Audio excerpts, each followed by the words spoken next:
What's going on, YouTube? This your boy Snow from Team Ghost Tier Gaming. Today I'm coming to you guys with a regional recap. Today was the CCS Atlanta regional. Um, Today I was planning to try to get my invite. Usually I already have my invite by now, but today I was planning to try to get my invite in this toxic environment. Um, as most of you know from most of my videos, I'm true to playing rogue, but given the fact that rogue decks really don't thrive too much right now, because of as what you see on the screen, I decided to take Snake Eyes, not Fire King, but pure Snake Eyes to the regional. I finished 68th out of 358 people, finishing X3. I was one of the lower X3s. Today was top 48. Got invites to this year's NAWCQ. So unfortunately, I got to play in something else again to try to get my invite. But yeah, I was one of the lower X3s. I want to say about 18 X3s, X3s top out of that top 48, and I was 68. So there were 19 more X3s in front of me that didn't top as well. So, yeah. I want to get straight into before I do the deck profile, I want to get into my breakdown. So I have all my rounds of what I played. Round one, I lost to Flu, 0-2. No, my bad, 1-2. I won game one. It was kind of clear cut. He said he chose the wrong play, and he got punished for that. Game two, I opened all non-engine with no engine, and he was able to, just keep pace and apply pressure with constant turns of passing. And game three, he opened shifter, and I opened no non-engine. I opened no engine, and the engine that I did have couldn't play. The non-engine that I did have couldn't play through shifter. So he just kind of outright destroyed me there. Round two, played my friend Jason, or one of the younger players, call him my little homie, Jason. He was also on Flu.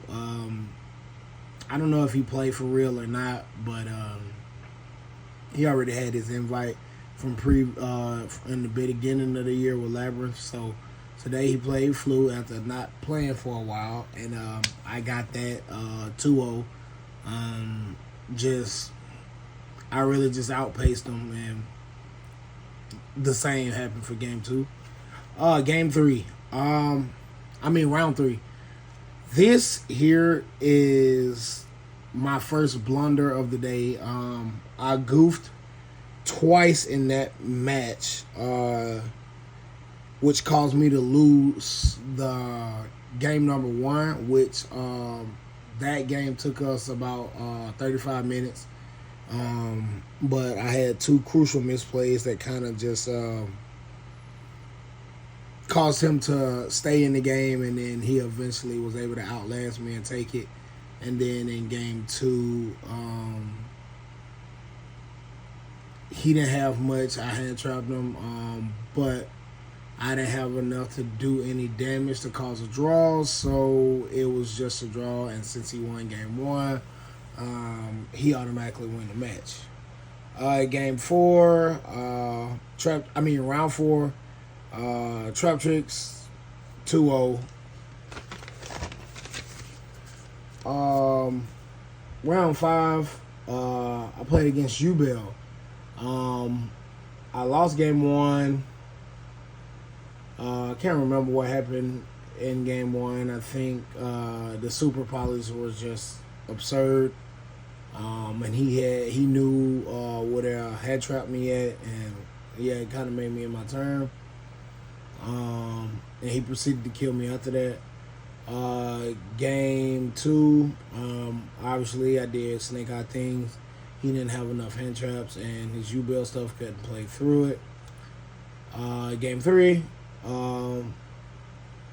basically the same thing happened. I hand trapped him to death. He ended on just like Spirit of U-Bell, and I think like Spirit of U-Bell had anti-spell, but I opened like I drew Witch off the top and chained Wanted to that, and yeah, that was all she wrote. Round six, I played against Sky Striker. I want to say, oh yeah, I won game one decisively. He was playing going second, Sky Striker. He just didn't have enough. My board was just too big. Game two. So I won that game on a whim. Not gonna even lie to you. So what had happened was, obviously on my turn before I went combo, I got Spooky Dogwood. I did enough summoning my little beaters that made. I think I ended on like I want to say like IP, and the IP would fill spell up, and I had Oak, and no, I had Flamebirds in the back row. Either way it go, he ended up at 11-3. 11,300 life points, and whatever the case may be, we were going through. He couldn't like really push for too much because I still had hand traps to back up my Winnie board, and so he passed to me after he zeked away my Flamebirds. I still, well, because he widow anchored my not IP. Yeah, my IP, and left me with the Flamebirds, and then he went combo, and then he banished it, but he didn't really have follow up after that because I had a crucial hand trap somewhere in this combo, and whatever it may be. Next, after that, so I started going combo, and I decided to go the access code line. And but before I went that line, I was able to make a Savage, and then I went the access code with Flamebirds, and then I went into Battle Phase, not really looking at my life. I had forgot that he had activated the Dogwood the turn previous, and he got up to 11,300 life points. So I go to Battle Phase, I clear his board, push his only monster into the back row, and I go to attack, and ironically enough, the Savage and the Flamebirds and the 5,300 access code end up being 11,300 exact for me to push for game, which was kind of crazy. That was just something wild. Me not being aware, I almost could have lost, but I end up pulling it out. Round 7, Fire King Snake Eye. I beat him game 1. He beat me game 2, and he beat me game 2 because I thought I had the game. I was kind of being ahead of myself, and forgot he had Princess in the Grave. Game 3, I drew Nun Engine, a bunch of Nun Engine, but no way to play. So obviously he won game 3, no contest. Round 8, I played against Wild Deck, Runic Spellbook. I won it 2-0, but Jalgan did put in some work. And then round 9, I played against Casteria. It was a friend. Um, we played. Eventually, I ended up getting a win from him, and that was it. Those were all 9 rounds. Like I said, I finished X3, and yeah. So let's get straight into the list. So obviously, this is all standard, kinda for the most part. Um, 3 ash, 2 pop, 1 oak, and the two flame birds. This is just like standard. This is if you're playing pure state guys, these numbers rarely won't change. You may have some people that play birch too, but those are usually the people who play over who play 42 or over. Um, Usually birch is probably like their 42nd card. So, but I also played the 1 jet. Cool extender for going first. Usually get side out game 2 and 3. Then obviously like probably the best extender in the whole deck, witch. Um, Usually, like most of this, the little small snake eye guys get stopped by a 1 hand trap most of the time. So only way you usually are playing through is if you draw the witch, or you have to have like your other. I want to say your other 4 extenders, which are like bonfire and 1 for 1. Other than that, you probably just pass turn if you don't open those. And then, of course, like I said, 3 bonfire, self-explanatory. You can't really play Snake Eye cards without playing this card, in my opinion. It just consistency is the best way to play the game right now. Um, then we had obviously the 3 wanted, just more copies of Witch. You get to play 6 Witch. 3 crossouts. Like I said, most of your little guys die to 1 hand trap. So usually you play this card because you want to have some type of defense against the hand trap war. Especially it gives you that versatility for when you open up an extender with like one of the small guys, so you can determine like if that hand trap is crucial or not. If you can keep playing, and you say this for another part, another interruption on your opponent's part that you can kind of just like negate, so that you can continue to play.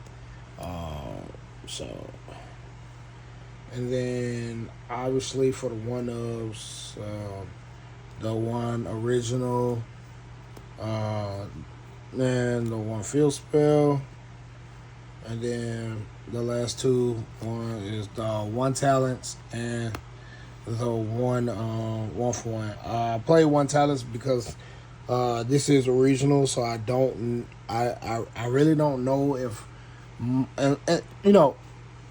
when you're playing in a regional, you don't really know what are you going to play, because to me regionals are like a glorified locals, or locals with a purpose, because you have so many road decks. Like, it's not like a YCS where majority of the room is going to be playing like the top 3 of the top 3 decks or 4 decks. And then, if you can just weed your way out of the first 2 to 3 rounds, then you know what you're playing. No, at a regional, you can play anything at any given time at any round. So I put this in for the combo decks that are, playing talents, for either the playthrough or to check my hand who's playing defensive. Like, it's a cross out target. Then for the 9 engine,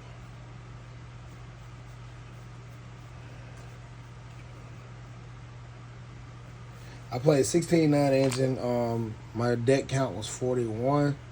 Obviously, 3 Imperm, 3 Ash, 3 Nib,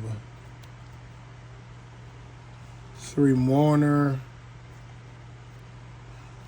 3 Valor, and the 1 Droll in the main for a cross-out target. This is self-explanatory. Like I said, in the Snake Eye or Fire King shootout, man, these cards are your best friend, especially when you know how to use them and know when to head trap. These cards, they are what they are, you know. So unfortunately, the game has to get to that point, but it is what it is. For the extra deck, 1 Baron, the 1 Formula, and the 1 Boral Savage. These are my synchros that I played. Except for the synchros, for my links, I played SP, Link Karibo, Hida, Dark, Appaloosa, Celine, Access Code, IP, World Sea Dragon, Raging Phoenix, obviously the Flame Princess and the Nightmare Phoenix. Most of the times these are standard. These rarely ever change. I did see some people playing Boral the rank 5 because if you're allowed to make that, not too many people can out it.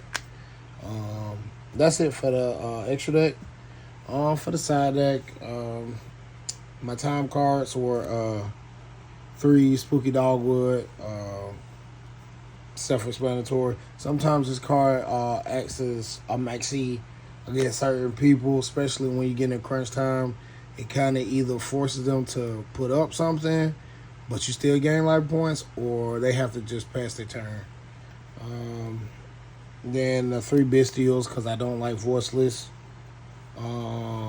2 more Droll for when I have to side in against decks that add a lot. 3 Cosmic. It's just the best card right now because so many post side, so many decks are siding anti-spell strikes and summon limits. So you kind of want to have some. I mean, obviously it doesn't really trade well with the strike because you kind of want to use this and chain to the continuous trap. So usually you hold this and you don't preemptively use it.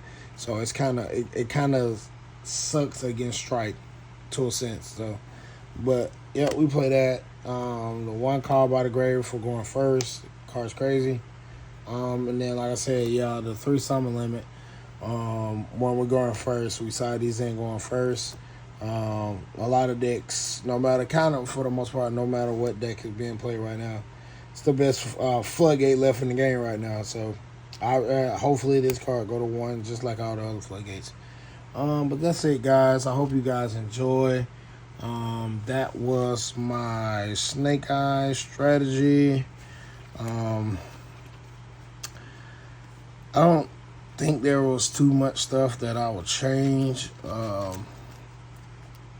think the deck worked out fine. I think I need more testing with it because it was at times I didn't know the lines, but you know, this deck is so good that kind of it don't punish as much as it should. But yeah, it is what it is.